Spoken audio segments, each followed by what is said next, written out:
Então, já foi, né? Muito bem, então, sejam todos bem-vindos, boa tarde, boa sexta-feira, né? Uma sexta-feira super produtiva aqui para nós. Nós temos a honra de receber o professor Dr. Michael Barreto, da Universidade Estadual de Maringá. Muito obrigada, Michael, pela sua presença, sua disponibilidade de estar conosco, né?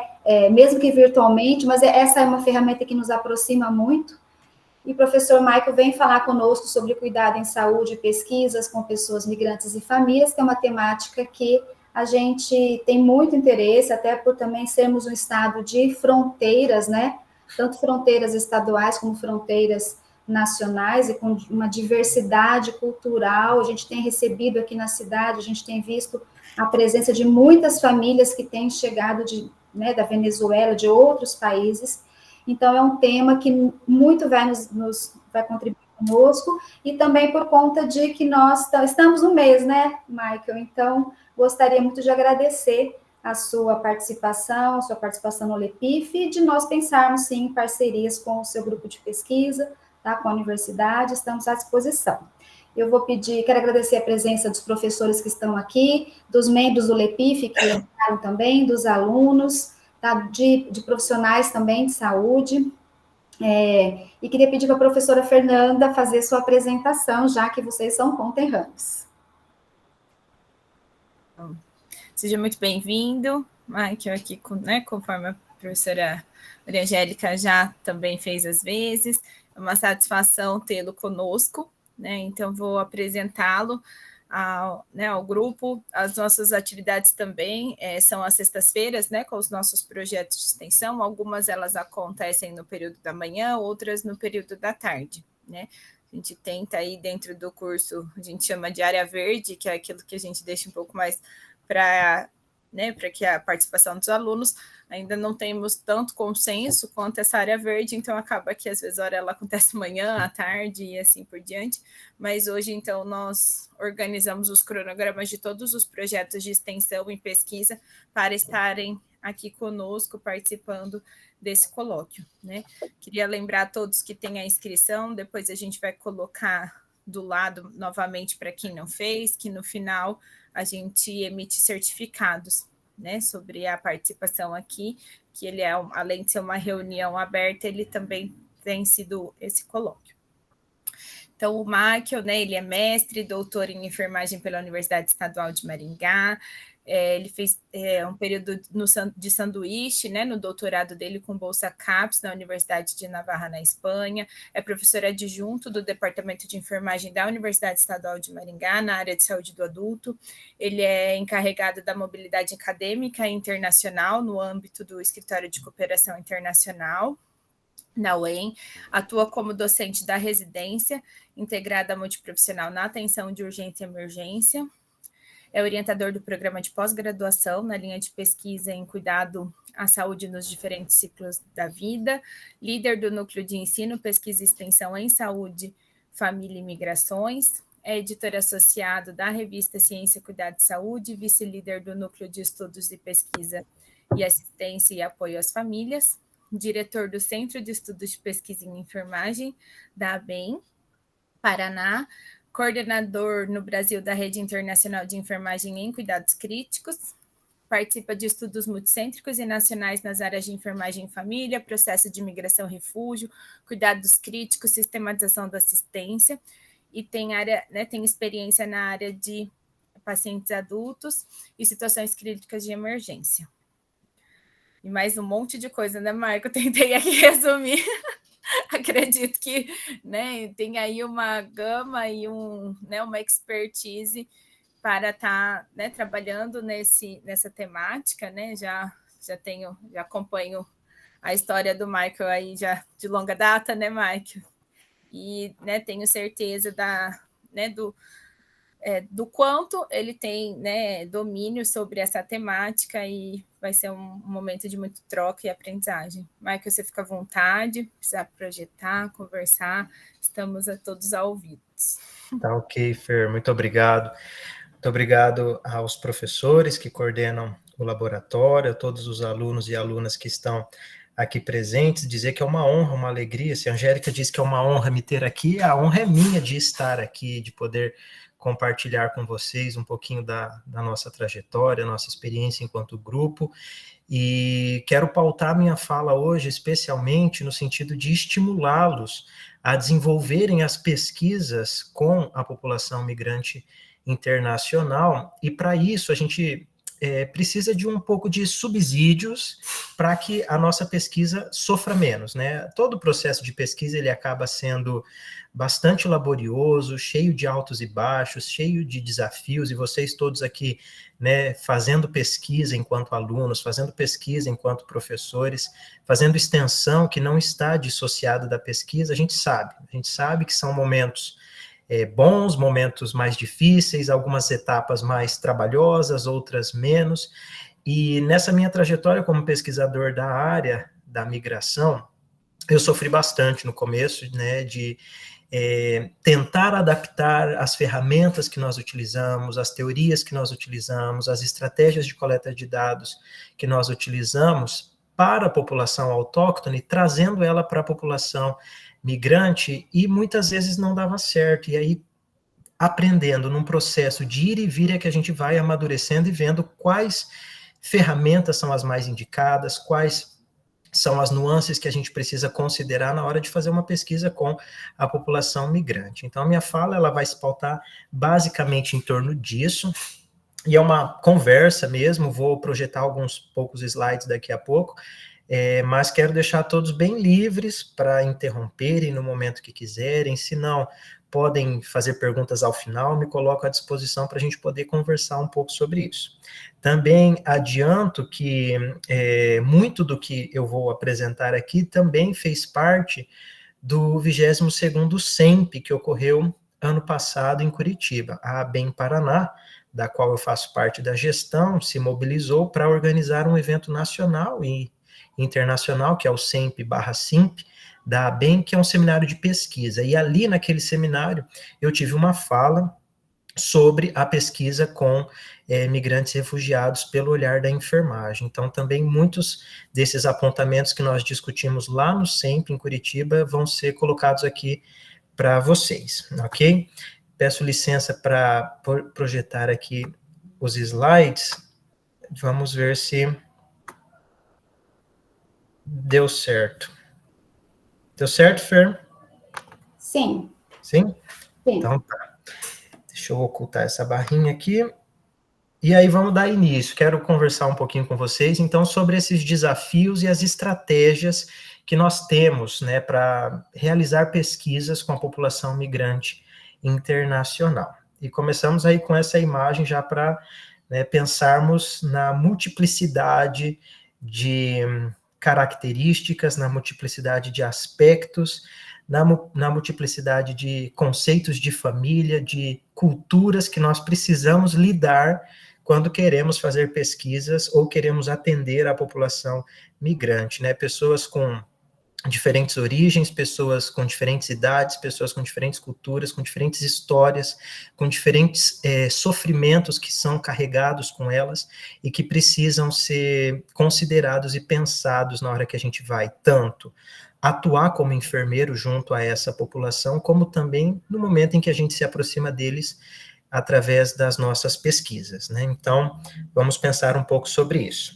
E dizer que a mobilidade e o processo de migração é um fenômeno atual.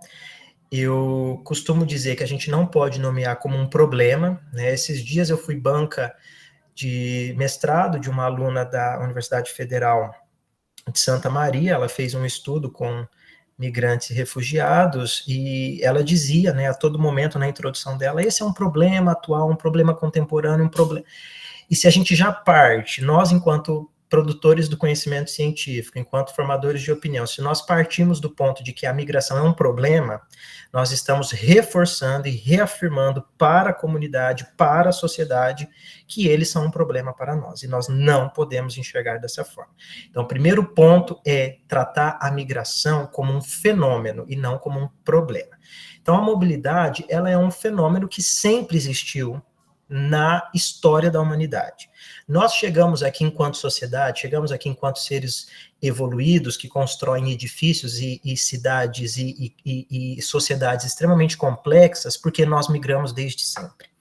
Né? O ser humano, ele fugia das intempéries, ele fugia dos animais, ele fugia da seca, ele fugia para onde tinha mais alimento, onde tinha água potável, e isso proporcionou que as sociedades fossem sendo criadas e o ser humano evoluísse. Então, a própria mobilidade, ela foi indispensável para que nós estivéssemos aqui no momento de hoje. Mas a mobilidade, ela passa a se tornar uma situação entendida por muitos como problemática a partir do momento em que nós começamos a criar os territórios, as divisões geográficas e as divisões culturais, criando em cada um de nós o senso de pertencimento a um pedaço de terra, a um espaço geográfico.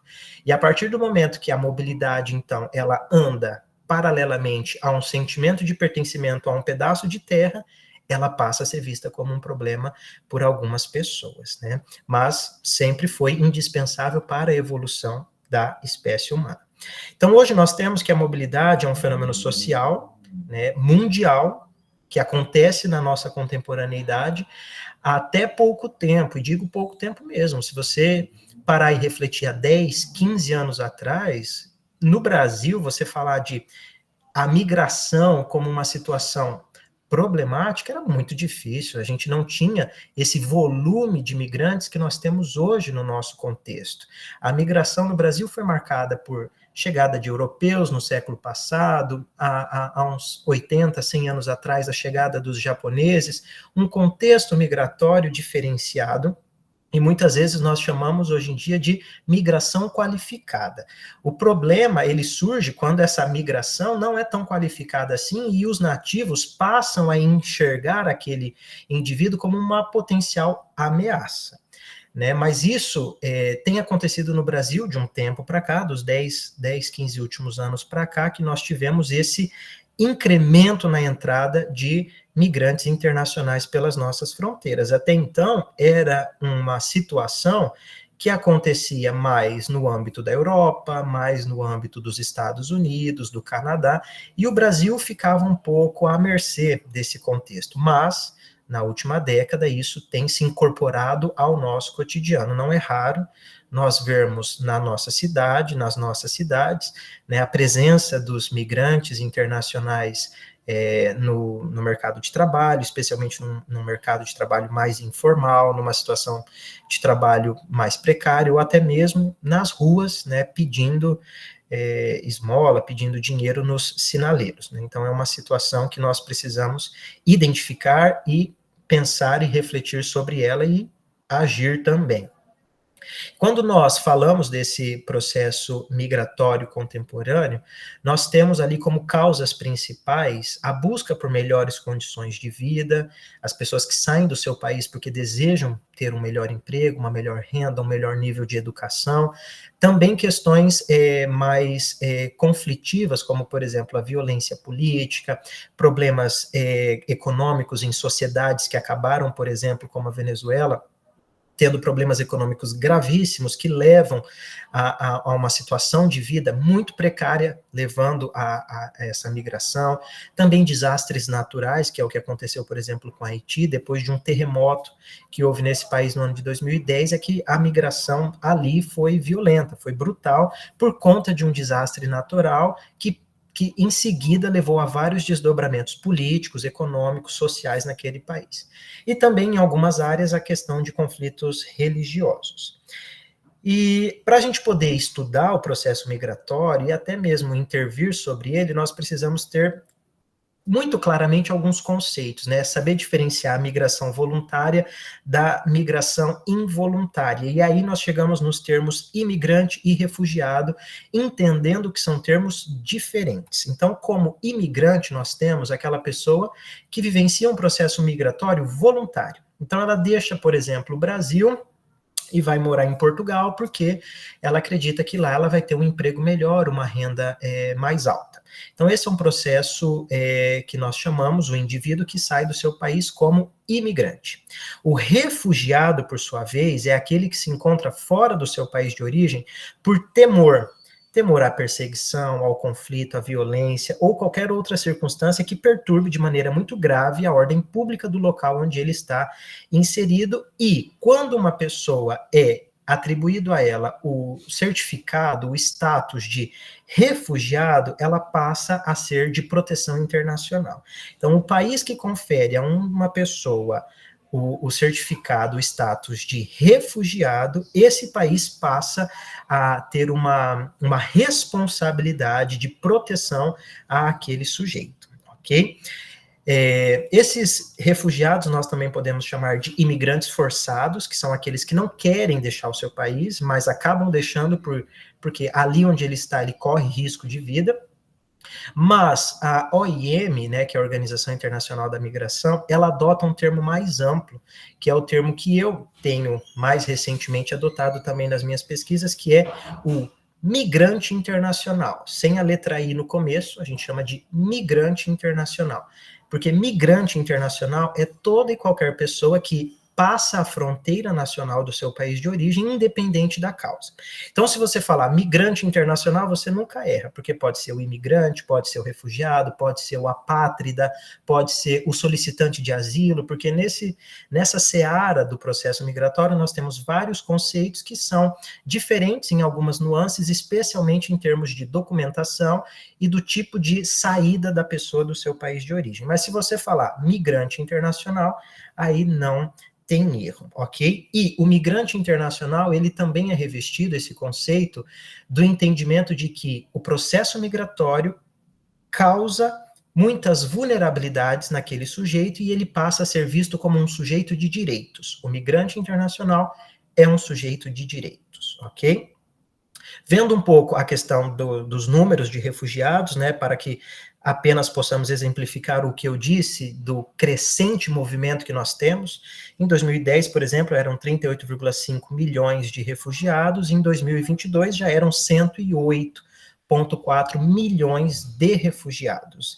O que quer dizer que a cada minuto, 24 pessoas deixam seus países de origem para fugir do temor da guerra, o temor da perseguição, o temor de ser perseguido por questões sexuais, questões de gênero, questões religiosas, questões políticas, né? E quando a gente pensa de maneira ampliada, além dos refugiados, que em 2022 eram 108 milhões, nós temos mais 280 milhões de pessoas que são imigrantes. Então, totalizando quase 400 milhões de pessoas que, de uma maneira ou de outra, estão deslocadas dos seus países de origem. Aí, pensando, né, nas principais causas que levam a esse processo, nós já até vimos algumas delas, mas aqui as principais causas que levam ao refúgio, a fugida do seu país, né, a fuga do seu país de uma maneira mais abrupta, né, questões relacionadas à nacionalidade, especialmente no contexto da África, porque o continente africano ele foi dividido de maneira arbitrária, né, por pessoas que não estavam inseridas naquele contexto, em que tribos rivais, por exemplo, acabam vivendo dentro do mesmo país geográfico hoje. Então, essas questões de nacionalidade gera muito conflito e gera muitas vezes a fuga, né, de algumas pessoas para poderem se proteger. Além disso, questões religiosas, guerras, questões raciais, grupos sociais e étnicos, opinião política também, especialmente, inclusive, no Haiti, questões políticas muito fortes para a saída dos haitianos. Na Colômbia também há problemas relatados para nós, relacionados com a posição política da pessoa, e também numa crescente, mais recente, nós temos as questões climáticas. Nós chamamos de migrantes climáticos, né, ou refugiados climáticos, que são aquelas pessoas que precisam deixar o seu local, porque ali onde ela vive já não tem mais água, onde ela vive o nível do mar subiu e ela não pode mais estar ali, ou onde ela vive foi uma região onde um desastre natural aconteceu, um furacão ou algo do tipo. Inclusive, né, no nosso país, nós estamos hoje com vários migrantes nacionais, por conta do que aconteceu na região sul, né? Então, ali, várias pessoas estão deslocadas das suas habitações. Ontem eu tive uma reunião com 2 professoras da URGS, da Universidade Federal do Rio Grande do Sul, e existem mais de 250 mil pessoas ainda deslocadas no estado do Rio Grande do Sul. Essas pessoas são consideradas também migrantes, mas, nesse momento, migrantes nacionais, porque não deixaram a fronteira nacional para mudar de local, mas apenas se deslocaram dentro do seu próprio território nacional. Mas não deixam de ser migrantes, não deixam de enfrentar vulnerabilidades e problemas. Quais são as características dos migrantes internacionais? E vejam que nós temos aqui slides em português, em inglês, em espanhol, e justamente para promover essa competência idiomática, né, essa atenção que nós precisamos desenvolver e estar mesmo, de fato, atentos à questão do idioma, que é algo que voga muito, que pega muito quando nós falamos do processo migratório. Então, quais são as características dos migrantes internacionais? Geralmente são pessoas adultas jovens, de ambos os sexos. Existem alguns países que mulheres deixam mais, outros países homens deixam mais, mas em linhas gerais, ambos os sexos têm deixado os seus países para vivenciar esse processo migratório.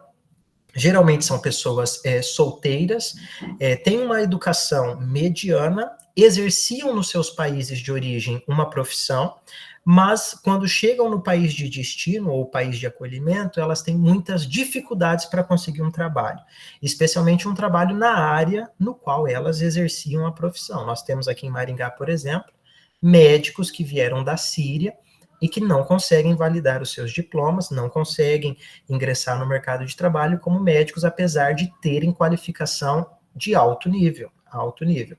E aí pediram o apoio nosso aqui na universidade, conseguimos reconhecer os diplomas deles no âmbito da educação, e eles hoje estão podendo estudar mestrado aqui no nosso programa de Ciências da Saúde. Então, vejam que são pessoas, muitas vezes, altamente qualificadas e que não conseguem empregos nas suas áreas e acabam se sujeitando a empregos de baixa qualificação, empregos mal remunerados, empregos onde elas acabam expostas a uma série de situações, inclusive muita dificuldade entre aquilo que é acordado e aquilo que é executado. Então, num primeiro momento é acordado com o patrão um salário, mas na hora de receber é outro, é acordado uma jornada de trabalho, mas na hora de executar é outra. Então, essas pessoas acabam expostas, né, a esses trabalhos, porque ou é isso ou é nada, ainda que ela tenha uma formação de alto nível. E a saúde do migrante, ela acaba sendo, né, muitas vezes, colocada em xeque. Essa saúde, ela é colocada em xeque por conta das condicionantes e dos determinantes sociais aos quais essa pessoa está inserida ou que ela vivencia, e isso impacta sobre a sua saúde. Quais seriam essas condicionantes ou esses determinantes? A pobreza, a falta de emprego, a insegurança alimentar, baixos níveis educacionais, alguns deles, precárias condições de moradia para muitos, barreiras linguísticas, barreiras culturais, barreiras sociais, barreiras políticas que elas acabam vivenciando. E todas essas vulnerabilidades, essas condicionantes e esses determinantes, eles são tanto já trazidos desde o país de origem, como também intensificadas no país de acolhimento.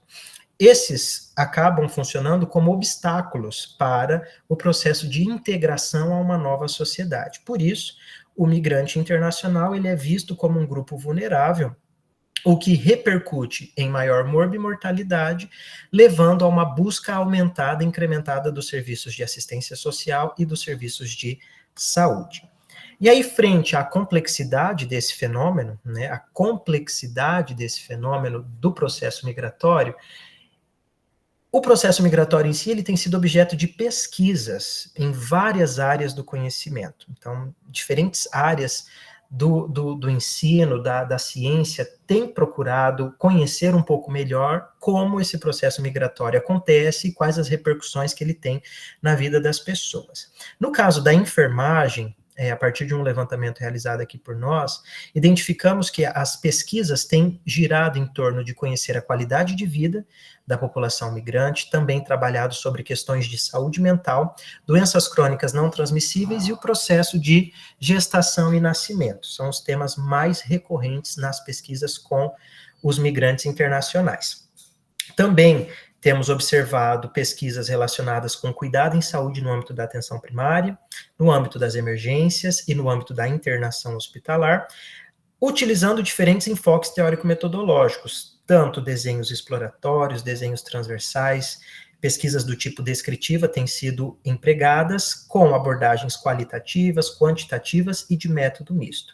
Então, temos aí um panorama de que, na área da enfermagem, nós temos focado em alguns assuntos específicos, mas, em termos metodológicos, temos caminhado por vários caminhos, digamos assim, várias abordagens e vários tipos de pesquisa para tentar compreender de uma maneira ampliada o processo da migração e os seus reflexos. Mas não é de hoje que se nota, que se observa uma dificuldade na realização dos estudos com a população migrante, né? Então, nós temos alguns textos na literatura, por exemplo, esse que é do final dos anos 80, o ano que eu nasci, 1989, trazendo para nós, já dessa época, quais eram as principais dificuldades, os principais problemas na pesquisa com a população migrante. Mas, atualmente, temos também textos que trazem essa questão, esse de 2014, que fala um pouco sobre a considerações metodológicas na pesquisa qualitativa com uma população imigrante. Eles trazem ali, fizeram 2 estudos e trazem quais foram as lições aprendidas, e também esse outro texto aqui, também bastante recente, de 2019, que traz como foram recrutadas mulheres migrantes africanas para um estudo que eles fizeram nos Estados Unidos. E a partir desses textos, né, e da minha vivência enquanto pesquisador, eu elaborei um estudo reflexivo, um ensaio reflexivo, onde destaco quais são as principais dificuldades para a realização de estudos com a população migrante e refugiada e quais são as principais estratégias que nós podemos lançar mão para superar essas lacunas e esses desafios. Os principais desafios são 4. Lidar com as diferenças culturais, educacionais, morais e políticas que existem entre o pesquisador e o pesquisado, as dificuldades para a identificação do universo e da amostragem, o acesso, né, a dificuldade de acessar a esses informantes, especialmente pela barreira da desconfiança que eles têm em nós enquanto pesquisadores, e os problemas relacionados à comunicação e o idioma. Vamos ver cada um deles de maneira mais pormenorizada. Então, ali com relação às diferenças culturais, educacionais, morais e políticas. Então, primeiro que, né, existe um choque cultural que está posto, né, quando 2 culturas se encontram, há um choque cultural entre elas e essas diferenças precisam ser conversadas, discutidas para serem atenuadas. Se não há essa conversa, não há essa discussão, o choque permanece. E esse choque cultural, ele acaba sendo um importante aspecto desafiador para o estabelecimento da relação entre o pesquisador e o pesquisado. E nós que fazemos pesquisa sabemos que sem uma boa relação entre o pesquisador e o pesquisado, a pesquisa não acontece, a gente não consegue coletar bem os dados, seja na pesquisa qualitativa, seja na pesquisa quantitativa. Se o conteúdo ou o estilo de uma entrevista, por exemplo, for culturalmente entendido como inapropriado, essa entrevista vai ser mal compreendida e muito provavelmente encerrada de maneira antecipada por parte do participante, né? Então, isso chama muito a atenção que, caso uma pergunta não seja bem elaborada, considerando a cultura do outro, ele não vai responder aquela pergunta e ele, inclusive, pode interromper aquela sua entrevista imediatamente. Em algumas situações, as pessoas podem sentir, inclusive, receio de que, ao contar para o entrevistador, para o pesquisador, algum aspecto íntimo da sua vida, ou até mesmo da sua saúde, nós que somos enfermeiros, muitas vezes vamos perguntar sobre hábitos de saúde, essas pessoas, elas têm medo de serem julgadas, de serem segregadas, de serem expostas pela forma como elas vivem a vida, porque talvez culturalmente o que para ela é muito tranquilo, é muito comum, é muito habitual, para o outro pesquisador pode ser entendido como algo extravagante, exuberante ou algo que não é praticado na sua cultura. E aí, muitas vezes, o que o entrevistado faz? Aquele imigrante. Num exercício reflexivo, ele esconde as verdades que ele executa ou as ações que ele tem por medo desse rechaço do pesquisador, dessa segregação ou desse julgamento do pesquisador. Aí a gente entra numa divergência entre o eu público que o migrante nos apresenta e o eu privado que ele vivencia, e a gente acaba não conseguindo coletar um dado fidedigno por essas diferenças culturais postas, né? Então é importante ponderar que essa situação se reflete na precisão do dado que nós coletamos. Talvez nunca vamos conseguir coletar o dado em completude na sua essência, mas ao reconhecer isso e deixar em suspensão, a gente consegue interpretar esse dado coletado dentro desse espectro, dentro desse viés. Outra dificuldade que nós temos é a identificação do universo e a amostragem. As pesquisas, nós sabemos, que objetivam descobrir conceitos gerais e predizer, muitas vezes, comportamentos futuros em um universo ou numa amostra populacional. Isso vai permitir o êxito da pesquisa quando você consegue identificar uma amostra representativa, seja uma amostra representativa na pesquisa quantitativa, uma amostra aleatória, ou seja, uma amostra representativa na pesquisa qualitativa, que aí nós chamamos de amostragem teórica, uma amostra teórica rica para você compreender melhor o seu fenômeno. Então, sem essa amostra, seja ela probabilística, seja ela teórica, a gente não tem bons resultados de pesquisa. Então, é peça-chave de qualquer pesquisa uma boa amostragem.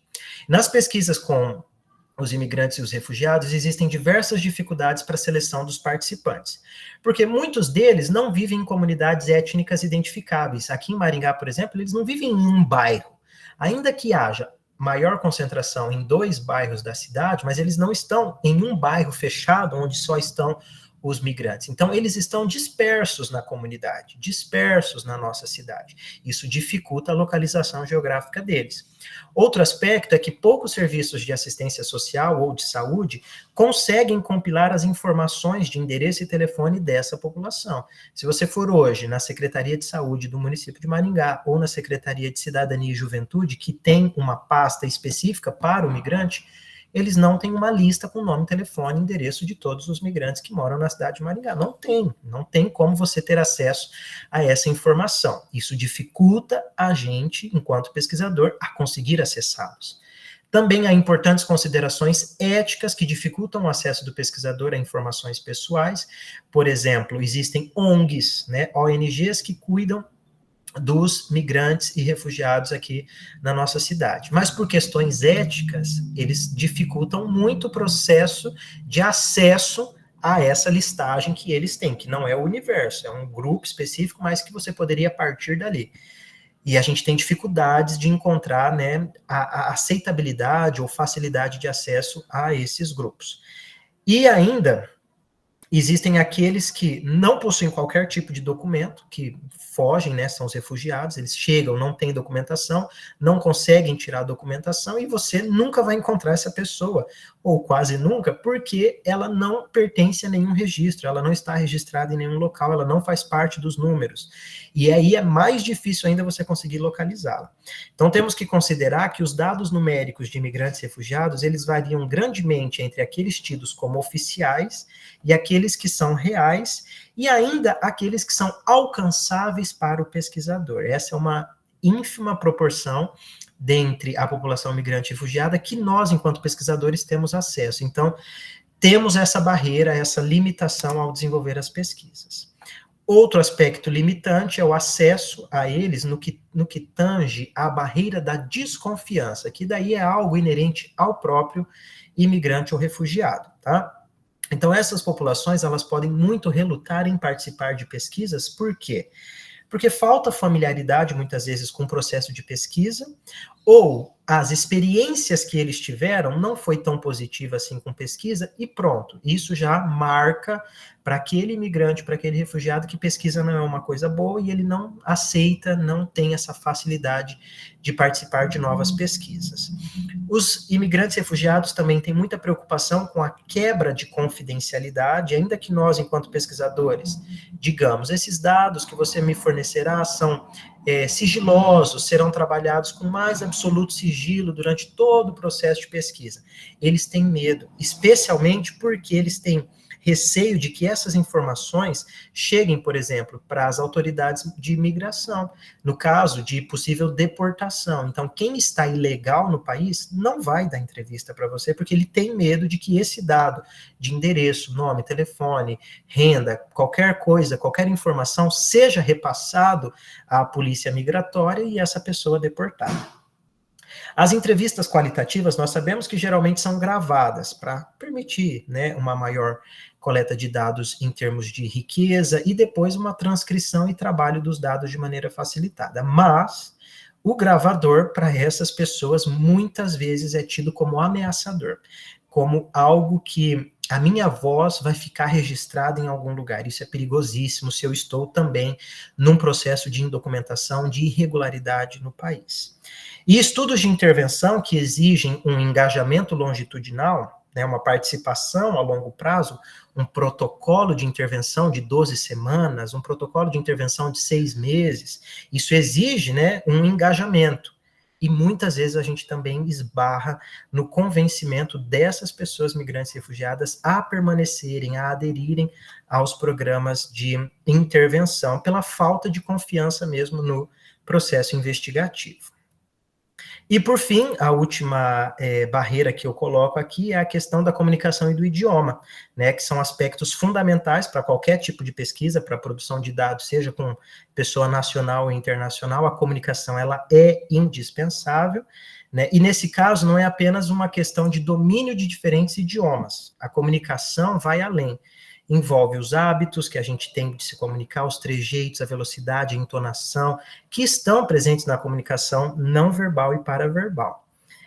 Ao falar isso, me vem à memória uma situação, aqui eu tenho um projeto de extensão com famílias migrantes internacionais, e uma vez, fazendo visita domiciliar com 2 alunas, a uma família venezuelana, eram 9 pessoas que moravam no mesmo domicílio, de 1 quarto, e essas 9 pessoas estavam lá, isso foi no ano de 2022. E aí, a vacina da Covid disponível, a gente pediu para ver as carteirinhas de vacina, estava todo mundo atrasado, tinham tomado a primeira dose só. E aí, conduzindo aquela entrevista em espanhol, eu tenho domínio da língua espanhola, eu estudei parte do meu doutorado na Espanha e tudo mais, e ali, conduzindo a entrevista, a visita em língua espanhola, eu disse assim para a família, a gente podia alugar uma furgoneta, que seria uma van, alugar uma van para levar a família toda para tomar a vacina. E aí uma das membros da família me olhou assustada e falou assim, mas por que uma furgoneta? Eu falei, uai, para caber todo mundo. Ela falou assim, você sabe o que é uma furgoneta na Venezuela? Eu falei, uai, não é um ônibus pequeno? Ela falou, não, a furgoneta é o meio de transporte que leva as pessoas para o cemitério. Eu falei, meu Deus, me desculpe, não era isso que eu queria dizer. Então, não é só uma questão de você ter domínio de um idioma, mas sim as competências, inclusive culturais, de compreender as diferentes nuances de um mesmo idioma, não é mesmo? Então, na Espanha, a furgoneta é uma van. Na Venezuela, eu aprendi que não. Então, muitas vezes, a gente precisa desse traquejo idiomático, mas não só idiomático, e também cultural, para conseguir estabelecer um bom processo comunicacional com aquele participante da sua pesquisa ou aquela família com a qual você está intervindo. E a literatura sugere que os imigrantes e refugiados preferem ser entrevistados no seu idioma nativo e que também optem pelo uso de uma linguagem clara, sem jargões científicos da área da saúde, porque isso vai facilitar a comunicação. E caso a entrevista e seu estilo não se aproximem do estilo de comunicação do grupo, pode desencadear respostas circulares ou indiretas, dificultando a coleta dos nossos dados. E tendo em vista, então, essas 4 grandes barreiras, esses 4 grandes desafios, nós pensamos em algumas estratégias para superá-los. Como nós podemos avançar nas pesquisas? Então, seria desenvolver um minucioso protocolo de pesquisa, recrutar os participantes de maneira criativa, facilitar a comunicação, ter um olhar sensível aos participantes, oferecer uma estrutura de reciprocidade, ampliar a confiança e triangular o processo de pesquisa. Também vamos ver cada uma delas. Então, ali, desenvolver um minucioso protocolo.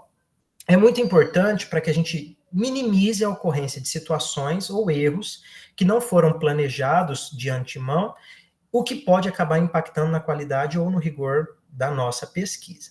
Esse protocolo de pesquisa, então, é você elaborar um bom projeto de pesquisa, especialmente que seja validado ou por um estudo piloto, que seria o ideal, o padrão ouro, ou a partir de um painel de experts em pesquisa multicultural ou naquela abordagem metodológica a qual você quer utilizar. Uma estratégia que nós encontramos bastante válida é que dentro desse painel de experts, se você não tem tempo para fazer um piloto, ou se você não tem recursos para fazer a pilotagem, faça essa avaliação do seu projeto por um painel de experts, e que nesse grupo de experts haja um imigrante. Por exemplo, um líder comunitário, um diretor de uma ONG, porque aqui em Maringá, por exemplo, nós temos uma ONG muito grande que é dirigida por um venezuelano que mora no Brasil há 20 anos.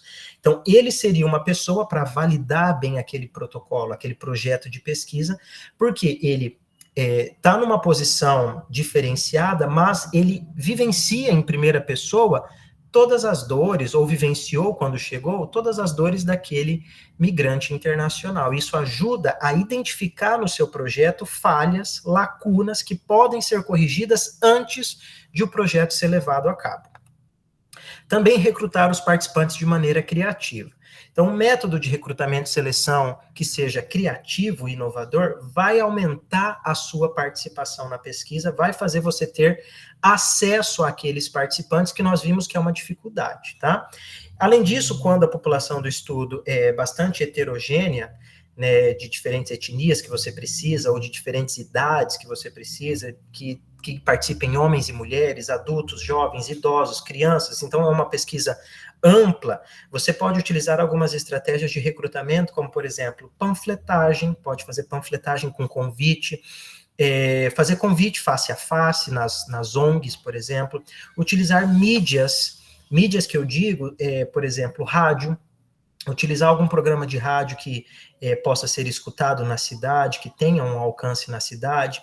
Se você, enquanto pesquisador, tem algum contato, por exemplo, com a televisão, pedir para a televisão fazer uma reportagem com você sobre essa pesquisa que está sendo feita.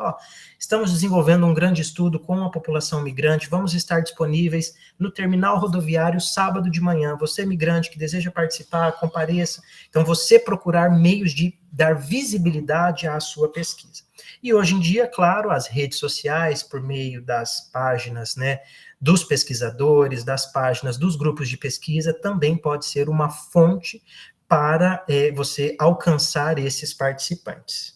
E, além disso, procurar esses participantes em distintos locais. Por exemplo, aqui em Maringá nós temos algumas igrejas evangélicas que têm, uma vez por mês, cultos celebrados em espanhol, por conta do número de venezuelanos que nós temos. Outra igreja que nós conhecemos, uma vez por mês, celebra o culto em crioulo, pela quantidade de haitianos que nós temos.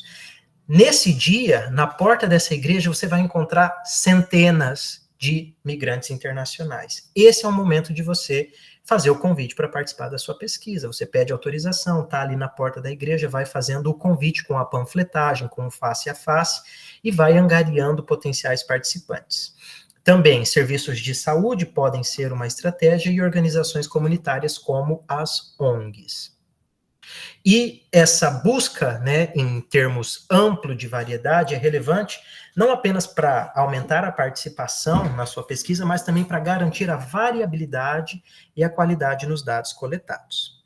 Outra estratégia que tem sido utilizada para ampliar a nossa amostra é utilizar a técnica Snowball, na qual um migrante, ele indica 1, 2, 3, 4 novos potenciais participantes. Essa foi a estratégia que nós utilizamos na pesquisa que nós temos aqui. Eu coordeno um projeto grande, multicêntrico, com coleta de dados no Brasil, na Espanha e em Portugal, com famílias migrantes. Nós entrevistamos 403 famílias migrantes. E a estratégia que nós utilizamos foi a técnica Snowball. Iniciamos numa ONG e os imigrantes dessa ONG davam a entrevista para nós e indicavam novas famílias, porque eles se conhecem entre eles. E aí, com isso, a gente conseguia ampliar a nossa amostragem, certo? Também facilitar a comunicação é outra ferramenta importante, outra estratégia importante. Caso a população imigrante ainda não domine o idioma do país de destino, a gente deve considerar no desenho do nosso estudo utilizar os instrumentos em diferentes idiomas. E os pesquisadores devem ter atenção e não presumir que existam instrumentos já traduzidos e validados para vários idiomas, porque isso não acontece. Na verdade, o mais provável é que a gente encontre disponível na internet traduções mal feitas, sem validade, sem uso de dialetos ou expressões linguísticas adequadas. Então, utilizar instrumentos em diferentes idiomas pode ser uma estratégia, mas nós, enquanto pesquisadores, temos que ter bastante cuidado na produção dessas traduções, tá? Porque tem que se cuidar para que seja entendível nos idiomas que nós queremos atingir. Outra estratégia que pode ser utilizada, que a literatura aponta como muito útil, é adotar intérpretes. Então, esses intérpretes vão participar da entrevista e vão fazer um processo de tradução das perguntas que estão sendo feitas e das respostas que estão sendo dadas. Mas, dentro de um projeto de pesquisa, o papel desse intérprete ele precisa ser considerado com bastante antecedência, considerando as qualificações que você espera desse intérprete, o tempo que vai ser gasto com ele, o emprego da sua função, as atividades que ele vai executar, e, inclusive, se a gente precisa treinar esse intérprete, de que forma ele vai ser treinado para poder que a sua participação não influencie na recolha dos dados, mas simplesmente funcione como um facilitador do processo. Ou, né, a estratégia mais útil é conduzir a entrevista no idioma nativo do participante. Isso porque facilita-se a comunicação interpessoal, o reconhecimento do participante sobre seu senso de identidade e o respeito à sua visão de mundo, ainda que possam existir algumas dificuldades, como por exemplo essa situação que eu citei da questão idiomática do espanhol, que para mim o espanhol da Espanha está muito claro e muito posto, mas os países latino-americanos de língua espanhola têm as suas nuances idiomáticas. Outra atividade que nós podemos fazer para facilitar a comunicação é incluir membros biculturais e bilíngues na equipe de pesquisa. Isso é muito, muito importante, porque não é só a questão do idioma, mas também da própria cultura, a forma como as perguntas vão ser elaboradas. Se dentro do seu grupo de pesquisa você tem um membro venezuelano ou haitiano, se você vai trabalhar com esses grupos, isso vai facilitar a elaboração de um guia de entrevista que atenda à cultura dessas pessoas. Inclusive, também, a gente no início aqui estava falando sobre as agências de fomentos, né? Um dos principais pontos que tem hoje, na hora que você vai cadastrar a equipe da sua pesquisa para solicitar fomento, é que aquele grupo que está sendo objeto de investigação também seja contemplado como parte da equipe. Então, se você está estudando pessoas que têm tuberculose, está fazendo um grande estudo sobre tuberculose, é importante colocar um paciente de tuberculose na sua equipe de pesquisa, ou algum representante de um grupo de pessoas com tuberculose. Da mesma forma com os migrantes. Se você vai fazer uma pesquisa com migrantes, nada mais adequado do que você incorporar dentro do seu grupo também alguém que seja migrante, porque ele vai ter esse olhar mais sensível para o objeto. Estimular também que as respostas dos participantes, no caso das pesquisas qualitativas, seja dada especialmente na forma de contação de histórias. Então, uma estratégia que nós temos, nossa pesquisa multicêntrica, ela foi de método misto. Temos 403 famílias entrevistadas quantitativamente e entrevistamos 47 famílias qualitativamente. E nessa pesquisa qualitativa, a gente tinha algumas questões e percebemos que quando a gente pedia para eles exemplificarem por meio de histórias, por exemplo, conte para mim como foi a última vez que você procurou o serviço de saúde. Me conta como foi lá. Ele vai contar a história, ele não vai dizer assim, o atendimento foi bom, o atendimento foi ruim. Ele vai dizer, olha, a enfermeira me recebeu de tal forma, na recepção eu fui tratada assim, assim, assado, e a partir do discurso dele, a gente faz a análise e a interpretação de como aquilo foi vivido por ele. Porque se você faz uma pergunta muito direta, a resposta é muito curta. E quando você pede para ele contar a história ou exemplificar a história, as respostas são muito mais ricas em termos de dados.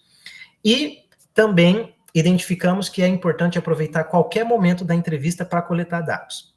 Muitas vezes, dados extremamente importantes podem ser revelados para o pesquisador depois que você desligou o gravador e está se despedindo do participante. Você fala, muito obrigado pela sua entrevista, pelo seu tempo, já vou indo. E quando você chega na porta, ele fala assim, menina, mas teve uma vez, e começa a contar, e aquele dado é super relevante para a sua pesquisa. Então, tenham em mente que antes da entrevista começar, ou mesmo após a sua finalização, ainda é um momento de você estar atento aos possíveis dados que aquele participante vai contar para você.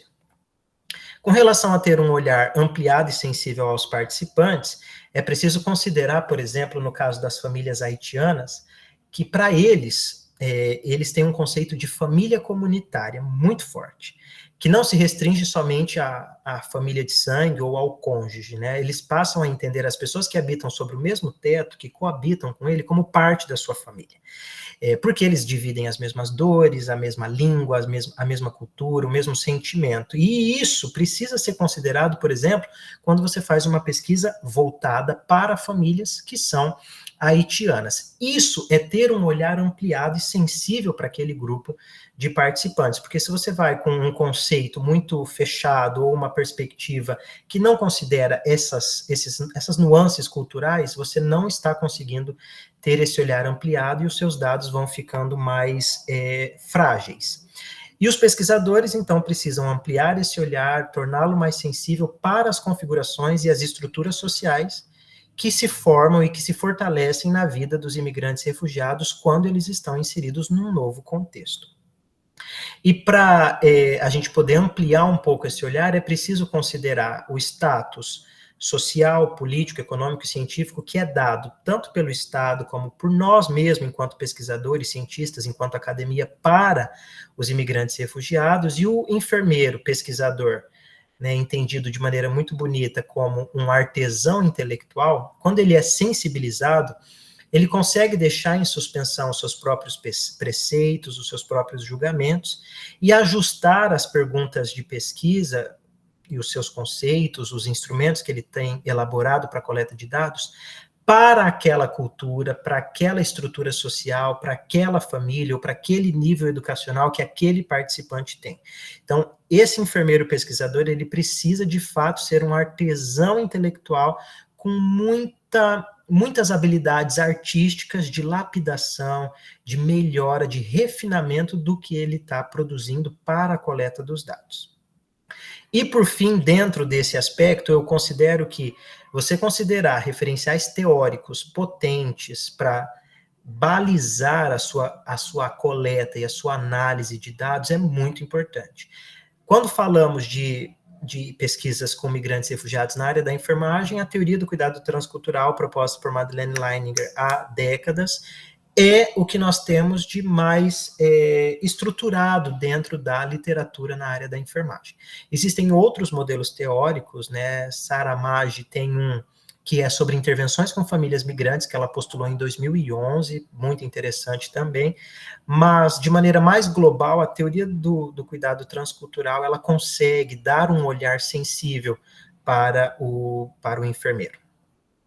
Também oferecer uma estrutura de reciprocidade, isso é outro aspecto importante para a gente tentar facilitar um pouco a coleta de dados, né, porque você oferece algum serviço relacionado à saúde em troca para aquele potencial participante. Isso vai aumentar a visibilidade da sua pesquisa e melhorar, inclusive, a reputação do pesquisador junto aos participantes. Por exemplo, se você vai na porta da igreja que tem culto, às sextas-feiras, a última sexta-feira do mês, o culto é em espanhol. Você vai lá na porta da igreja, em vez de você só panfletar, você pode, por exemplo, estabelecer uma pequena feira de saúde, onde você dá alguma orientação, verifica uma pressão arterial, verifica uma glicemia, leva alguma coisinha para ele, porque isso vai mostrar para aquele participante, para aquele potencial participante, que ele pode confiar em você, que você de fato é da área da saúde, e você retribuiu a participação dele, ou a potencial participação dele, a partir dessa orientação em saúde que você deu. Então, oferecer uma estrutura de reciprocidade é importante para você ampliar a sua coleta de dados e ampliar a confiança que a população migrante tem nos pesquisadores. E os pesquisadores devem se colocar à disposição dos entrevistados para auxiliá-los com pequenas demandas que não nos custam, mas que para eles faz toda a diferença. Por exemplo, oferecer informação sobre o sistema de saúde. Quando procura a unidade básica de saúde, quando procura a UPA, às vezes eles não conhecem o SUS, eles não entendem como funciona. Então, você foi fazer uma entrevista, você deve, penso eu que é uma obrigação ética e moral do pesquisador em dar essas orientações quando demandado a ele.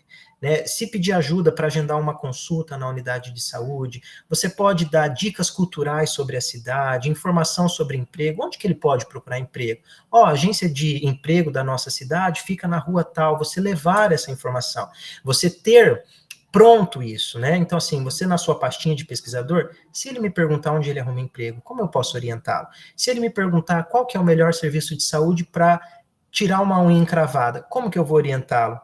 Se ele me perguntar sobre vagas de estudo, como que eu posso orientar? Então, você precisa, enquanto pesquisador da área da migração, se cercar das informações úteis. Então, por exemplo, eu ia para o meu projeto de extensão, a gente elaborou um folder que colocava os períodos em que a nossa universidade tinha vaga aberta exclusiva para imigrantes e refugiados, que nós temos um edital aqui na nossa universidade que permite o ingresso deles sem vestibular.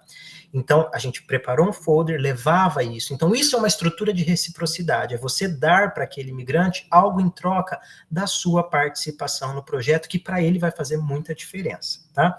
Então, como eu disse, é um compromisso ético e relevante diante desse contexto de vulnerabilidade que eles estão inseridos no nosso país.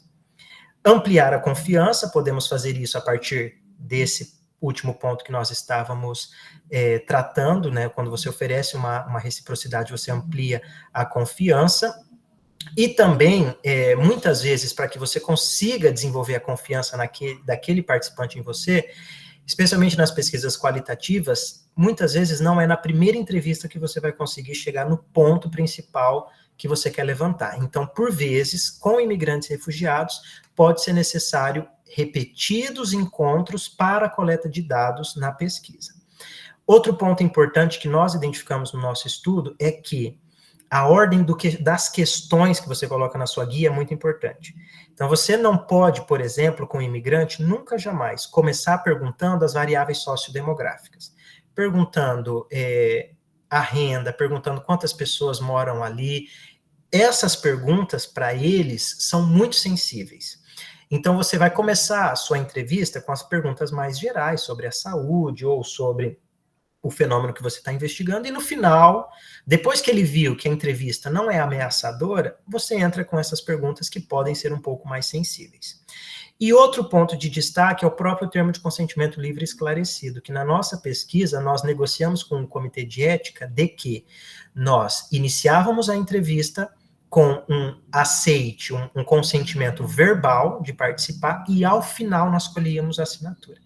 Porque também, nas primeiras entrevistas, quando a gente entregava o termo de consentimento, por mais que você lesse com ele, explicasse, tinha que assinar papel, já era. Eles não participavam.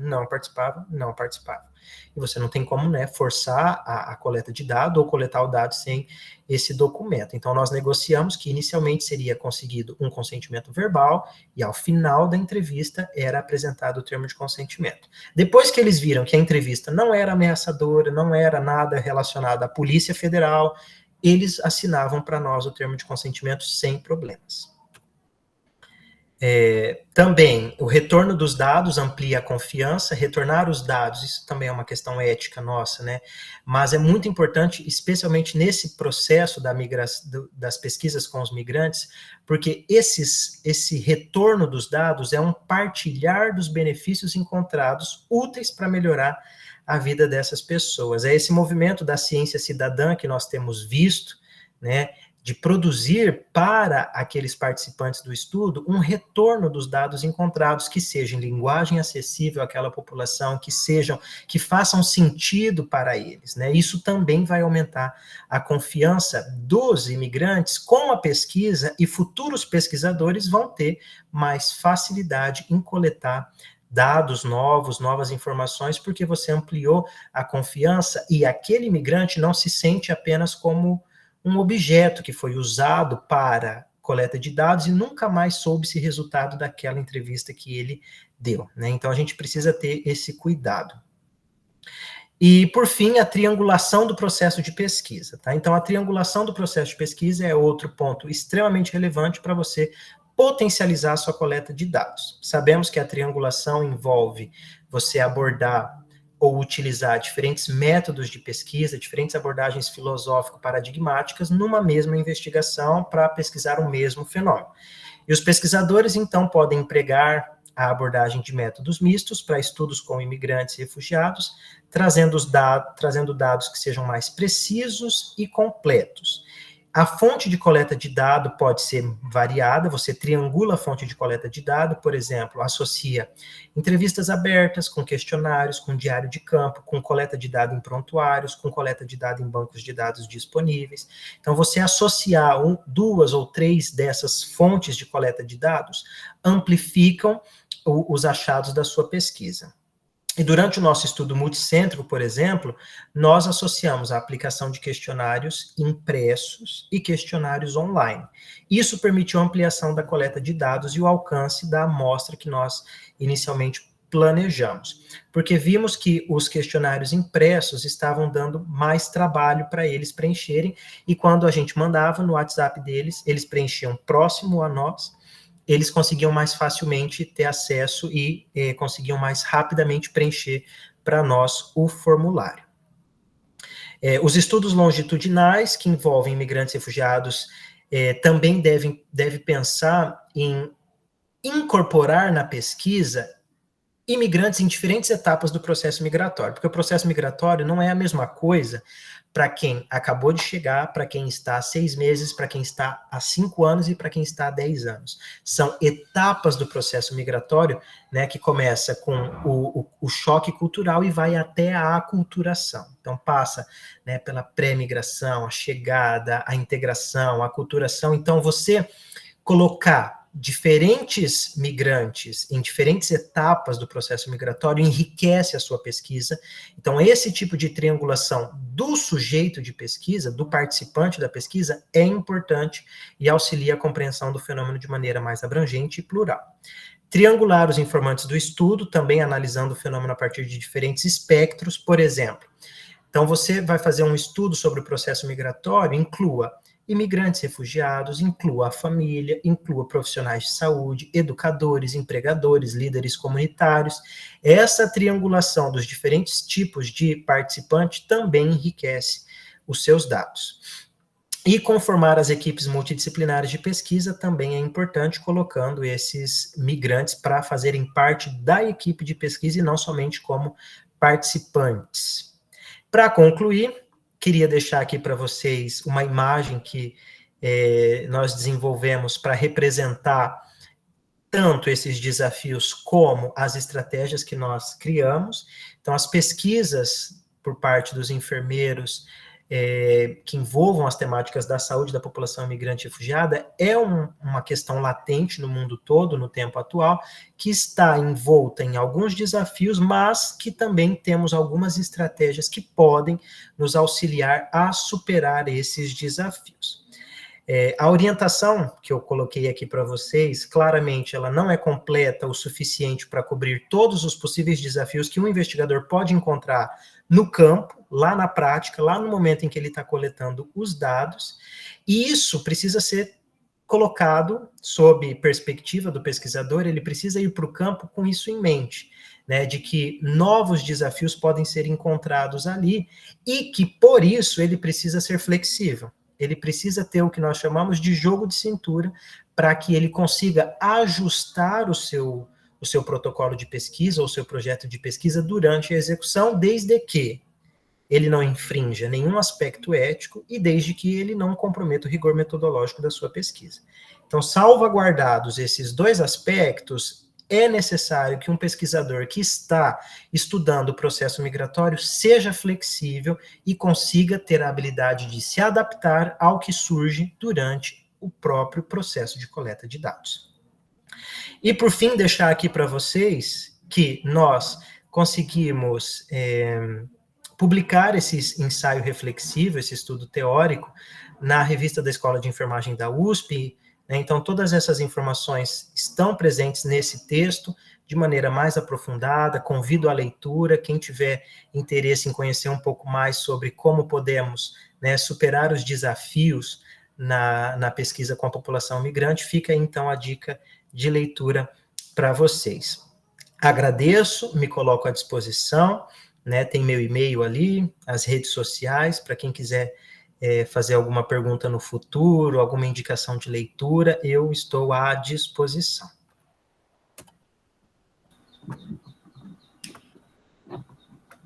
Michael, o nosso muitíssimo obrigado pela sua brilhante apresentação, riquíssima, eu anotei assim, apesar de estar gravado, né, a gente tem o hábito de estar anotando os pontos que nos chamam a atenção, e eu gostaria, antes de fazer alguns comentários, abrir exatamente para algumas perguntas. Nós temos pouco tempo para essas perguntas, pretendemos trabalhar hoje mais uns 15 minutos, mais ou menos, então eu gostaria de perguntar se alguém tiver alguma colocação para o professor Michael, aproveita agora. O Vinícius levantou a mão, gostaria de falar, Vinícius? Não, foi um acidente, mas muito obrigado aí pela participação, doutor. Muito obrigado, é muito inspirador saber que tem muitos projetos de extensão assim para se inserir na sociedade, né? E fazer esse processo de unir a enfermagem com o meio social também, né? O meio cultural. Então, parabéns aí pelo trabalho. Obrigado, Vinícius. Obrigado. Muito bem. Alguém gostaria de perguntar? Michael, eu queria fazer uma pergunta enquanto as pessoas se organizam. Primeiro que é impressionante, né? Rodrigo levantou a mão. O número de pessoas, eu estava abrindo agora o relatório mundial sobre imigração de 2024, eu não tinha tido acesso antes, depois quero dar uma olhada, mas o número de pessoas que estão fora do seu país de origem, né? E o quanto de trabalho que nós podemos estar realizando junto com essas pessoas. Depois eu gostaria de falar um pouquinho sobre estes desafios que você traz, que eu acredito que a gente já tem os desafios próprios da realização de pesquisa, né, com pessoas vulneráveis e suas famílias, de um modo geral, e ainda mais com relação a essas pessoas migrantes.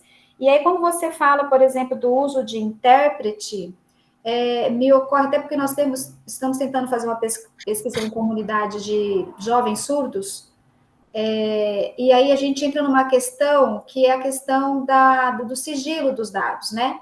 E aí a gente tem uma terceira pessoa participando dessa coleta, que não tem muitas vezes o mesmo preparo, obviamente, mas que ajuda na questão da linguagem. Como é que você vê essa questão do sigilo dos dados tendo uma outra pessoa? Estou perguntando isso porque a gente está tentando, junto com uma aluna de graduação, entrevistar, e a gente pensou usar o intérprete, ou, enfim, que estratégia nós teríamos para coletar dados de pessoas, por exemplo, surdas que usam língua brasileira de sinais e não são oralizadas. E como você trouxe essa questão do intérprete, eu gostaria de ouvir se você tem alguma experiência nesse sentido e como é que você vê essa questão. Aí eu passo a palavra para o Rodrigo. Tá, ok. Então, Angélica, primeiro, interessantíssima essa sua pesquisa que você quer fazer com as crianças surdas. Sei que você trabalha fortemente com isso. E a questão do intérprete, primeiro, esse intérprete precisa ser muito bem preparado. Penso que nós temos que ter um processo de seleção desse intérprete muito bem estabelecido, e o processo de trabalho que vai ser passado para esse intérprete dentro da coleta de dados, do processo de pesquisa como um todo, precisa estar muito bem estabelecido.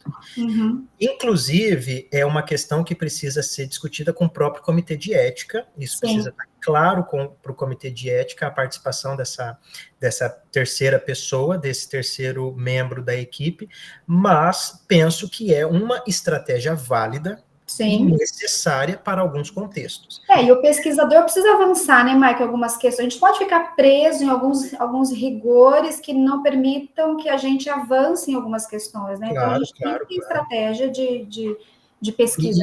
E acordar, alinhavar muito bem com esse intérprete o papel dele, ético, o papel social, e deixar muito claro para ele, as informações que são prestadas aqui são de confidencialidade. Corremos risco? Corremos, mas corremos, por exemplo, risco quando vamos fazer a entrevista e tem um aluno de graduação conosco também, por exemplo, é uma terceira pessoa, conversamos com o aluno, veja, isso aqui é uma entrevista, o que foi trabalhado aqui, permanece aqui. Mas qual garantia temos? Né? A mesma coisa com o intérprete, você vai deixar muito claro o papel dele, vai discutir questões éticas com ele, se preciso, ler a resolução 466/12 do Conselho Nacional de Saúde e a pessoa entender o papel dela ali naquele momento. E nós, claramente, vamos confiar, né, na ética daquele sujeito. Mas, em alguns contextos, como, por exemplo, no processo migratório de pessoas que não falam o idioma nativo e que o pesquisador não tem domínio do idioma de lá, o intérprete é indispensável, você vai precisar dessa ferramenta. Porque, para além da língua, tem a questão contextual da língua, né? Exatamente. Muito bem, obrigada, Maicon. Rodrigo. Olá, boa tarde a todos. Eu, primeiramente, gostaria de parabenizar o professor Maicon pela fala, né? Assim, ao longo, eu fui me percebendo e me encontrando em várias das suas questões, né? Principalmente porque a temática nos chama muita atenção, principalmente pelos números, né? E aí, quando você fala, né, do termo migrante, até nós que saímos da minha zona, né? Eu sou mineiro, que depois estava em São Paulo, e vou para Campo Grande, e aí, assim, esse acolhimento, né? Como que as pessoas nos acolhem, né? Muitas das vezes a gente tem um olhar que aqui é uma pessoa forasteira, né? Então, assim, é muito interessante o quanto que a gente, para realizar as nossas pesquisas, nós precisamos nos despir de muito preconceito que nós temos, né? Tentar entender um pouco essa condição, e mesmo assim eu acho que é só cada vez mais fazendo pesquisa mesmo para a gente poder entender o que se passa com toda essa população, né? Eu vejo que, de modo geral, a gente acaba tendo um certo preconceito, né? E a gente não... E aí, principalmente, se tiver alguma questão, se for os refugiados ainda, né? Então, acho que acaba sendo um pouco mais diferente daqueles que vêm para estudar, né? Nós estamos agora recebendo 2 alunas na residência que veio no acordo de cooperação com o Brasil, né, para fazer aí a residência em paciente crítico. E aí a gente vê, é a primeira vez que eu estou tendo contato com imigrantes, assim, de tão próximo, né, e entender um pouco, elas são 2 mulheres já com família, né, uma deixou a criança pequena, aí todo mundo pensando, gente, como que deve ser tudo isso, né? Essa questão de sair do seu país, tentar estudar, buscar uma melhoria em outro local, longe de todo mundo, né? E assim, aí esses dias eu perguntei se estava tudo bem, aí vi que estava faltando uma geladeira lá para elas.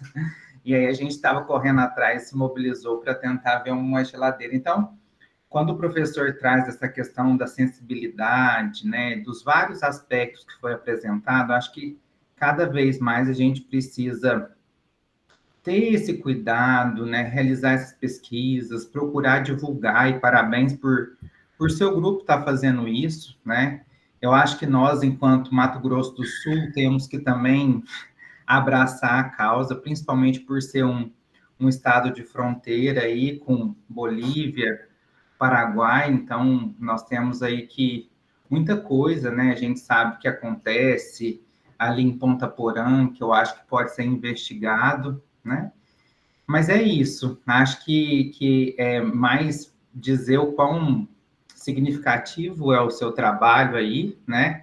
O quão desafiador que é e que a gente também precisa, né? Acho que aqui nós, eu, Fernanda, Maria Angélica, Beatriz também que está por aqui, acho que a gente tem que cada vez mais fortalecer a parceria e tentar dar voz, né, a essa população aqui, né? O Brasil, esse país tão imenso, com essa diversidade. E aí, quando você fala ainda, quando você trouxe essa questão do Rio Grande do Sul, eu também fiquei pensando nessa tragédia climática que teve lá, né? Esse pessoal que, mesmo dentro do próprio território ali, do mesmo espaço, mas que teve que ser deslocado, quanto que eles estão sofrendo, quanto que aquilo é difícil. Então, mostra aí o quão a temática é atual, né? Então, parabéns.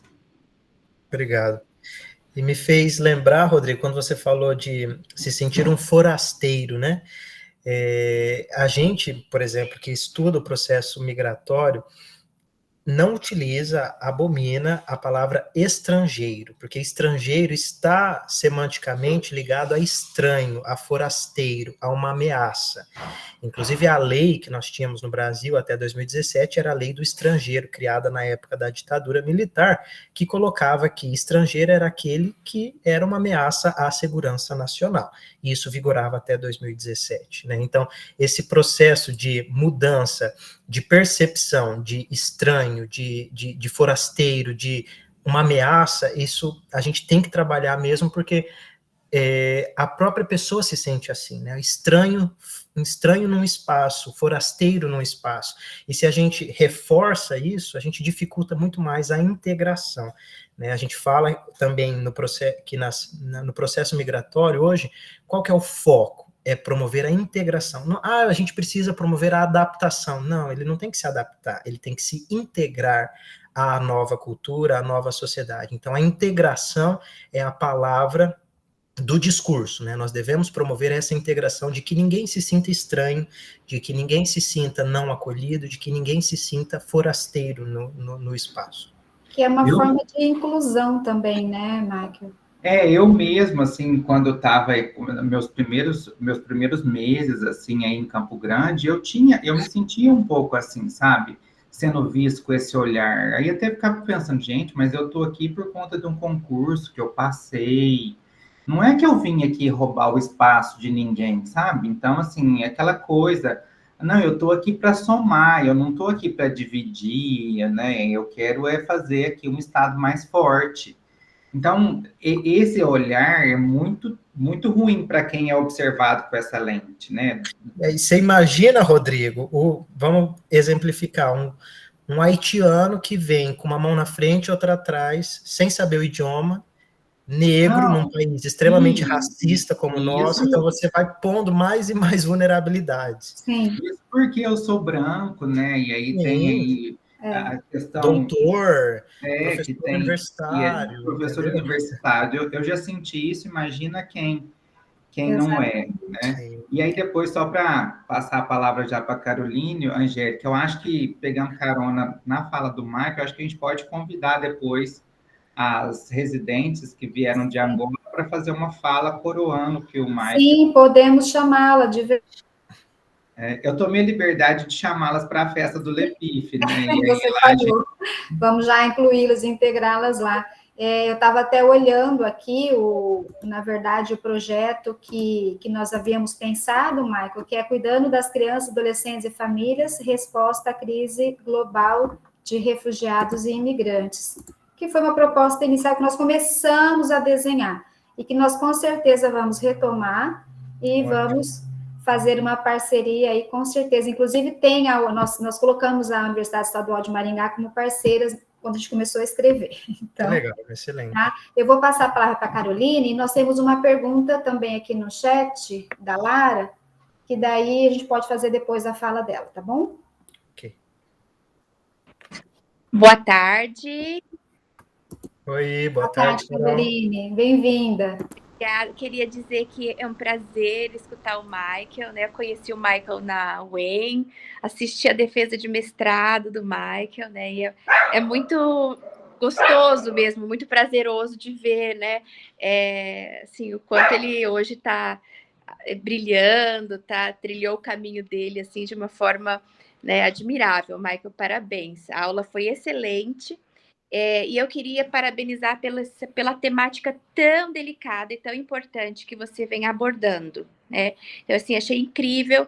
Acredito que essa questão da migração, eu comungo muito do que o Rodrigo falou, né? Eu saí do Paraná para vir para São Paulo há 10 anos atrás, e eu senti essa dificuldade cultural, apesar de estar num estado do lado do meu, né? Essa dificuldade da forma das pessoas daqui viverem, né? Que é diferente da nossa forma, né? De Londrina, de Maringá, que são cidades aí irmãs, né? Eu imagino a questão da migração internacional, a dificuldade dessas pessoas. E a gente, vivendo aqui em São Paulo, a gente tem um contato muito próximo com esses migrantes no dia a dia, né? No metrô, né? Pelas ruas, né? Então, eles estão, sim, em situação de vulnerabilidade, né? Eles estão, sim, muitas vezes marginalizados na nossa sociedade, né? E a gente ter esse acolhimento, essa visão, né, diferenciada, essa visão aí dedicada para essas pessoas, né? Eu fiquei imaginando aí a quantidade de coisas que a gente pode trabalhar, né? A questão das moradias de rua, a quantidade de imigrantes que estão morando na rua, principalmente aqui em São Paulo, né? A quantidade de adictos, né? Então, eu achei muito interessante. Eu acho que assim que tem um campo muito grande, né, para esse tipo de trabalho dentro da nossa profissão. E eu queria dizer que eu fiquei muito, muito impressionada com essa questão de vocês terem essa delicadeza de ver essa importância de transformar isso no projeto de extensão e também de dar essa devolutiva, essa contrarreferência para as pessoas que vocês estão trazendo para a pesquisa de vocês, né? Então, isso é muito importante, a gente levar alguma coisa para essas pessoas, né? E não somente estar ali para conhecer o meio de vida deles, né? Mas a gente tentar fazer disso, dar esse retorno, mas não somente lá na frente. A gente pode dar esse retorno agora, né? Com pequenas coisas, como você disse, né? Então, essa delicadeza da sua pesquisa me chamou muita atenção, né? E eu acho que a gente precisa incorporar isso em todas as pesquisas que a gente vem realizando. Parabéns, viu? Foi um prazer enorme. Obrigado, Carol. Um prazer revê-la também. Fiquei feliz de ver o seu rostinho aí, que alegria poder falar para você ouvir. E o que você comenta é, de fato, muito importante, que eu chamaria, você falou de marginalizados, eu chamaria até de invisibilizados. Eles estão invisibilizados na nossa sociedade.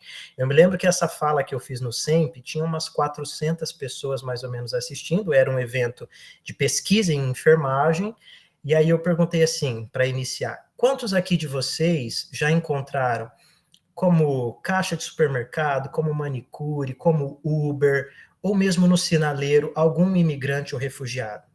60%, 70% do auditório levantou a mão. Eu falei, aqui quase todo mundo é pesquisador, seja, né, um aluno de iniciação ou pesquisadores de programas de pós-graduação. Quantos de vocês fazem pesquisa com imigrantes e refugiados? 2 pessoas levantaram a mão. Eu falei, é algo que está extremamente posto dentro da nossa sociedade, eles estão ali, e nós, enquanto enfermeiros, não estamos pesquisando eles, não estamos. É um público que precisa ser pesquisado, que precisa ser olhado, precisa ser assistido, precisa intervir, há necessidade de intervenções para essa população.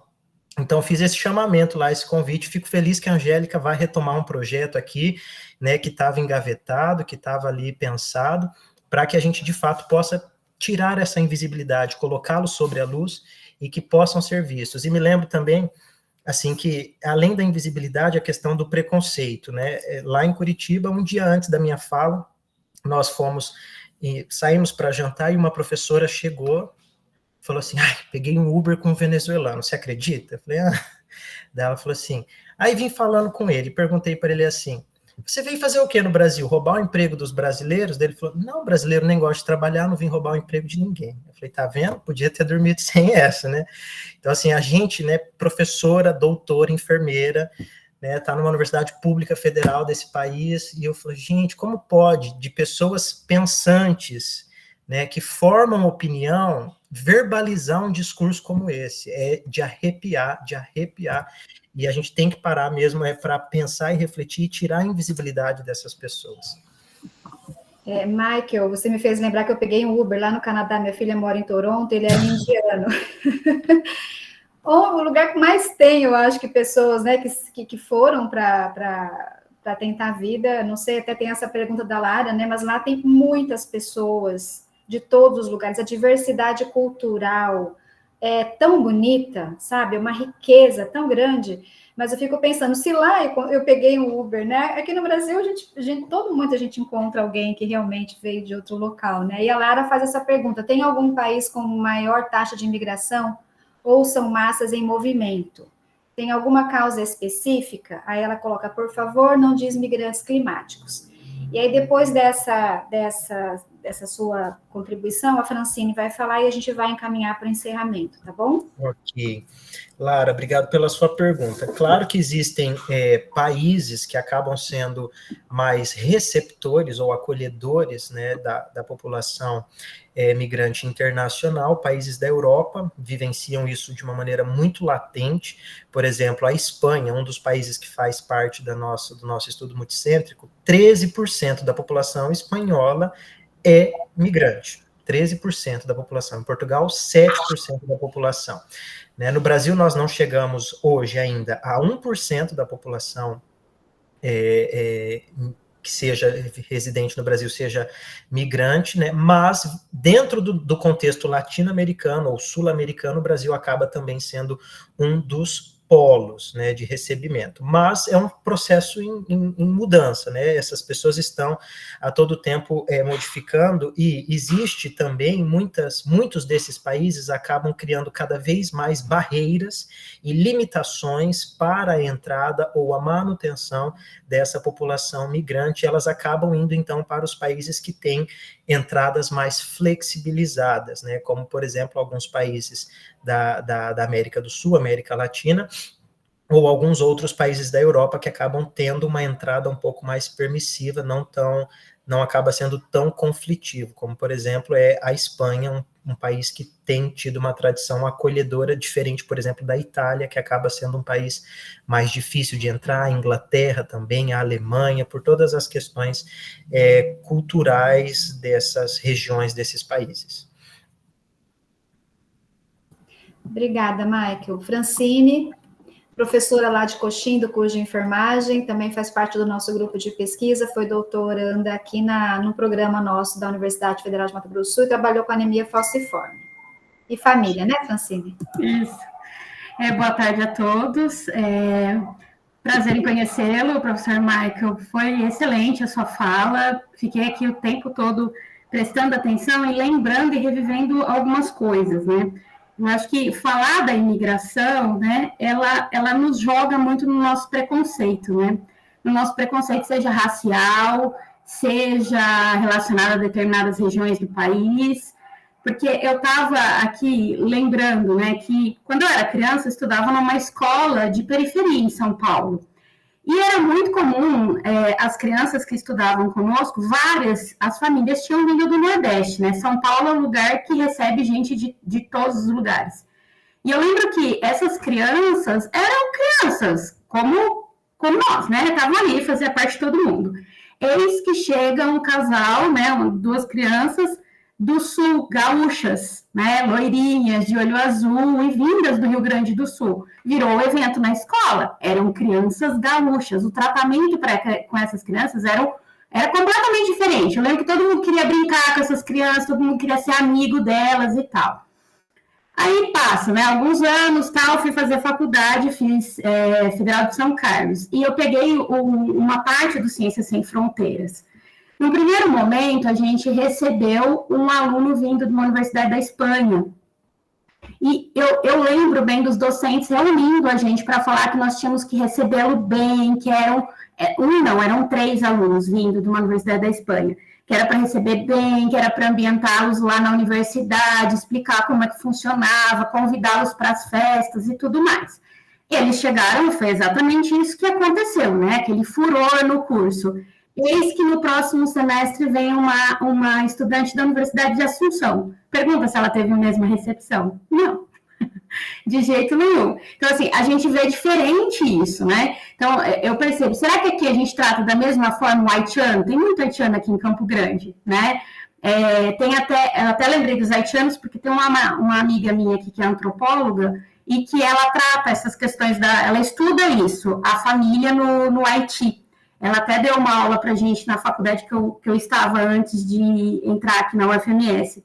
Então, assim, será que a gente vê o haitiano da mesma forma que a gente vê se vem um migrante da Europa, por exemplo? A gente trata eles da mesma forma? Não, né? Porque vai muito direto no nosso racismo, no nosso preconceito, né?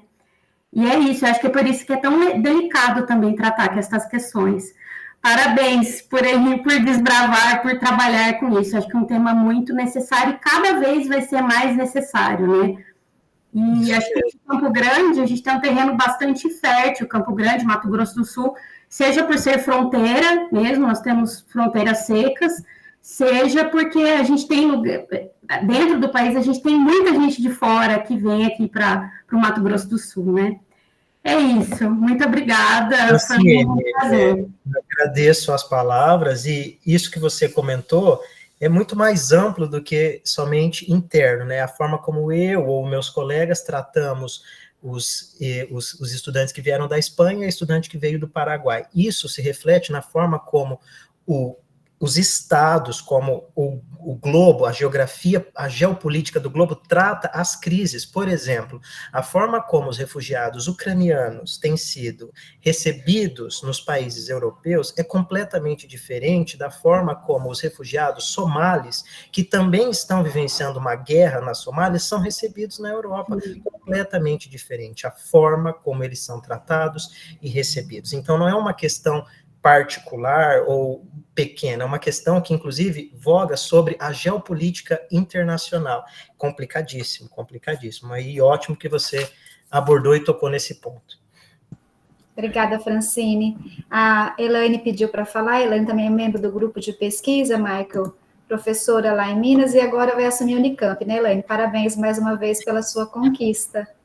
Obrigada, Angélica. Boa tarde a todos, um prazer estar aqui. Às vezes a gente quer participar sempre, mas não é possível. Mas foi muito bom estar aqui com vocês hoje à tarde e parabenizar o Michael. Gostei muito da sua apresentação, extremamente esclarecedora, num tema que é tão desafiador, né? Então, assim, é emocionante ver, né, assim, como você coloca a situação. E aí eu só fiquei pensando, só para a gente poder pensar aqui um pouco, se você tem alguma experiência também de pesquisas com as crianças, né? A minha área é a saúde da criança, fiquei aqui pensando como que será realizar pesquisas com as crianças, por mais que a gente saiba dos instrumentos, né, as estratégias para uma coleta de dados, mas não sei se você teve alguma experiência com crianças para essa coleta de dados em pesquisas, tão desafiador do cuidado de crianças, às vezes hospitalizadas e suas famílias, né, diante aí da questão cultural, da questão da língua, e até mesmo em consultas de enfermagem puericultura. Então, se você tiver algo só para a gente poder aqui também refletirmos, acho interessante, assim, no ponto de vista até da minha prática. Tá? Sim, muito importante, Elaine. Elaine, você vai para a Unicamp, então vai trabalhar com uma grande amiga minha, Daniele Cassada, que fez faculdade e mestrado comigo. Diga para ela, mande um abraço a ela. Elaine, eu sou da área de enfermagem de famílias com foco na saúde do adulto, né? Então, as minhas pesquisas não vão no caminho da pediatria, da saúde da criança, né? A gente acaba não desenvolvendo pesquisas. No nosso projeto de extensão, sim, as famílias que nós visitávamos, quase sempre tinha crianças, inclusive acompanhamos nascimentos dentro do nosso projeto de extensão. E, de fato, todo esse cuidado, esse zelo que a gente já sabe que é genuíno da pesquisa na área da pediatria, ele se amplifica, penso eu, na área do processo migratório, né? Todo esse cuidado, esse zelo em você considerar a questão idiomática daquela criança em processo de aprendizagem da comunicação, toda a questão cultural, e a criança, muitas vezes, ela vai se ver num choque, né? As poucas leituras que eu tenho na área do processo migratório infantil, e especialmente na área da adolescência, aquela criança, aquele adolescente, ele acaba vivendo um choque muito grande, porque ele tem a cultura dentro de casa, que é uma, e a cultura na sociedade, que é outra. E aí os amiguinhos podem fazer tais e tais coisas, ele não. Os amiguinhos têm tais e tais hábitos, ele não. E na adolescência isso acaba conflitando ainda mais, né? A liberdade ou não que a família imigrante dá para um adolescente num país de acolhimento é tema de estudo, já em várias investigações, e um tema bastante sensível para nós enquanto enfermeiros de famílias, porque, de fato, esse adolescente, a gente sabe que a adolescência é um período difícil na vida, no processo de formação da gente enquanto pessoa, especialmente quando você está num contexto de imigração. Então, aquele adolescente, ele se vê muitas vezes mais fragilizado e mais exposto a todas as questões que os adolescentes passam, porque existe esse conflito cultural que outros não têm.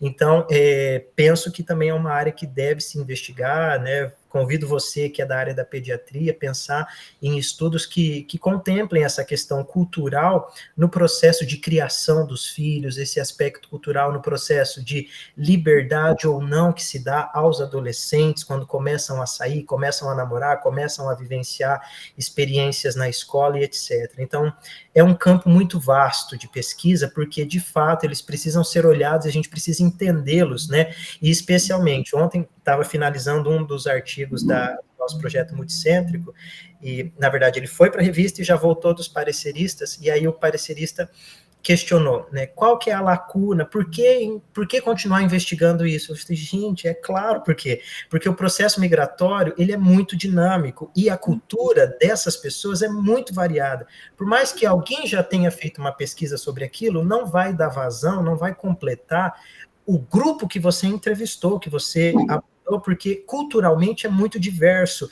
e a cultura que recebe também é diversa, então a gente precisa seguir estudando sobre isso, para que a gente possa ter um olhar bastante ampliado desse fenômeno do processo migratório, que envolve crianças, adolescentes, mulheres, adultos, jovens, idosos, etc, etc, etc. É muito, como é que fala, muito vasto mesmo, e desafiador para nós, né? Se a gente for pensar em todo o contexto, porque eu vi na primeira projeção, uma das primeiras projeções que você fez, fala da gestação, depois do nascimento, e aí eu fiquei refletindo exatamente nesse contexto, né, da minha área, e fiquei imaginando, né, olha só, às vezes as coisas estão aqui, a gente vê essa comunidade, né, essa população sofrendo, e quanto que a gente pode ajudar, né, com as nossas pesquisas, para que a gente faça intervenções mais personalizadas, né, gente? Mas muito bom, ó, parabenizá-lo mais uma vez, tá? E muito obrigada aí, né, por essa reflexão. Obrigada, Elaine. Para isso, o grupo de pesquisa, né, Michael, é muito importante para a gente alinhavar aí ideias e ampliar, né, os nossos estudos, nessa parceria que eu acho que é super importante. O Brasil é essa diversidade de pessoas, né, a gente acaba se unindo em prol de um tema e de temas tão sensíveis, né, e de tamanha relevância para os estudos e para o avanço da enfermagem, das práticas e das intervenções de enfermagem para essas comunidades que já são tão vulneráveis. Então, eu queria, mais uma vez, parabenizar muito você pela sua apresentação, riquíssima. Eu, assim, achei vários elementos que vêm somar ainda mais ao modo como a gente aborda essa temática também no grupo de pesquisa, então contribuiu muito mesmo. e queríamos colocar à disposição também do seu grupo de pesquisa, agradecer todos os participantes, a Francine me disse agora que tem mais um professor de coxinho, João Paulo, bem-vindo, João Paulo. Estamos aqui no nosso grupo, ele é diverso, ele é ampliado, a Caroline está lá e está aqui, né, Carolina, Elaine lá e cá, então, assim, a gente está sempre buscando, Michael, trabalhar essas questões e precisamos, sim, enfrentar esses desafios, né, que nos é colocado a cada dia como profissionais, como pesquisadores, como enfermeiros, como educadores, né, então, queria mais uma vez agradecer a sua disponibilidade e pedir depois para a Fernanda levar uma lembrança nossa do LEPIF, a professora Beatriz recebeu aqui presencialmente, né, Fernanda? E assim que ela estiver aí em Maringá, ela leva para você. Fernanda, gostaria de falar mais alguma coisa? Penso que a gente, né, queria agradecer, dizer que a fala do Michael, ela foi muito sensível, né, e eu penso que, eu falo que é sensível porque também nos mobiliza, né, então ela mobilizou ideias e até nos mobilizou a formas diferentes de olhar do cuidado, né, e trazer também essa temática tanto na pesquisa quanto no próprio ensino, né, que o quanto isso também é frágil, né, que se na pesquisa está frágil, trazer isso também para dentro dos nossos currículos, eu penso que é uma outra discussão, outro movimento, mas que, de fato, precisa também ser inserido, né? E eu vim também pensando sobre isso. Mas parabéns, Maico, pela explanação, penso que, né, são muitos laços a serem estreitados. Obrigada. E você deixa aqui agora, Maico, uma semente, né, de ideias, várias sementes, vários desafios. Então, eu estou muito feliz com a sua abordagem, com a sua participação. Eu acredito que nós cumprimos o nosso papel também de grupo de pesquisa e de pensarmos família em todos os contextos nas quais elas estão inseridas. Parabéns pelo seu trabalho, muito sucesso. Sinta-se acolhido no nosso grupo, sempre que precisar estaremos à disposição. Obrigado, Angélica, obrigado mesmo. Agradecer a todos e a todas que estiveram aqui. Fico feliz que a discussão que ia ser de 15 minutos já passou de meia hora e seguimos aqui todos conversando e todos aqui conectados. Então, muito obrigado mesmo. Um abraço para o João, que fez concurso comigo, João Paulo. Quando eu entrei lá em Três Lagoas, ele fez o concurso comigo e está aqui também. Então, um prazer poder estar entre amigos e amigas. Muito obrigada, viu, gente? Obrigada a todos pela participação. Um bom final de semana. Não esqueça